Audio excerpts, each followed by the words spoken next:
நீங்கள் இன்னும் Android Tamil tips and tricks சேனலை சப்ஸ்கிரைப் பண்ணலை அப்படின்னா இப்போவே இந்த ரெட் கலர் சப்ஸ்கிரைப் பட்டனை அழுத்தி சப்ஸ்கிரைப் பண்ணிக்கோங்க. பக்கத்தில் ஒரு பெல் சிம்பிள் வரும், அதையும் கிளிக் பண்ணிட்டீங்க அப்படின்னா நம்ம எப்பப்போலாம் ஒரு புது வீடியோ அப்லோட் பண்ணுறோமோ அது உங்களுக்கு உடனுக்குடன் நோட்டிஃபிகேஷன் மூலமாக. நண்பர்கள் அனைவருக்கும் வணக்கம். இந்த வீடியோவில் நம்ம என்ன பார்க்க போகிறோம் அப்படின்னு பார்த்தீங்கன்னா, வாட்ஸ்அப்பில் எப்படி லாங்குவேஜ் மாற்றுறது அப்படிங்க பார்க்க போகிறோம். ஸோ இது பெரும்பாலான எல்லாருக்குமே தெரிஞ்சிருக்கும். ஸோ தெரியாதவங்களுக்கு இந்த வீடியோ ரொம்ப ரொம்ப யூஸ்ஃபுல்லாக இருக்கும். ஸோ இப்போ வாட்ஸ்அப்பில் எப்படி லாங்குவேஜ் சூஸ் பண்ணுறது அப்படிங்க பார்க்க போகிறோம். ஸோ வாட்ஸ்அப்லேயே லாங்குவேஜ் எல்லா லாங்குவேஜுமே கொடுத்துருக்காங்க. ஸோ அதை எப்படி நம்ம எனேபிள் பண்ணுறது அப்படிங்கிறத பார்க்கலாம். இப்போ நீங்கள் வாட்ஸ்அப் ஓப்பன் பண்ணி முடிச்சதும் இந்த 3 டாட்டை கிளிக் பண்ணுங்கள்.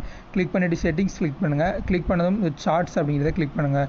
கிளிக் பண்ணி முடிச்சதும் மேலே டாப்பில் பார்த்தீங்கன்னா ஆப் லாங்குவேஜ் அப்படின்னு இருக்கும். ஸோ அதை கிளிக் பண்ணிங்க அப்படின்னா தமிழ் உட்பட நிறைய லாங்குவேஜ் இதில் கொடுத்துருக்காங்க.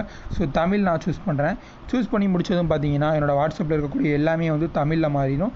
ஸோ அகைன் நான் இங்கிலீஷில் மாற்றணும் அப்படின்னா இதை நீங்கள் கிளிக் பண்ணி இங்கிலீஷ் அப்படிங்கிறத நீங்கள் மாற்றிக்கலாம்.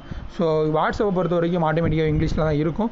ஸோ நீங்கள் தமிழ் இல்லை ஹிந்தி இந்த மாதிரி மாற்றணும் அப்படின்னு நினச்சிங்கன்னா நீங்கள் இது போல் மாற்றிக்கலாம். இது எல்லாருக்குமே தெரிஞ்சிருக்கும் அப்படின்னு நினைக்கிறேன். பட் தெரியாதவங்களுக்கு இது ரொம்ப ரொம்ப யூஸ்ஃபுல்லாக இருக்கும். இந்த வீடியோ உங்களுக்கு பிடிச்சிருக்கும் அப்படின்னு நினைக்கிறேன். இது ஒரு ஷார்ட் வீடியோ தான். இது ஜஸ்ட் சொல்கிறதுக்காக மட்டும்தான். இந்த வீடியோ உங்களுக்கு பிடிச்சிருந்துச்சுன்னா லைக் பண்ணுங்கள், ஷேர் பண்ணுங்கள், சப்ஸ்கிரைப் பண்ணுங்கள்.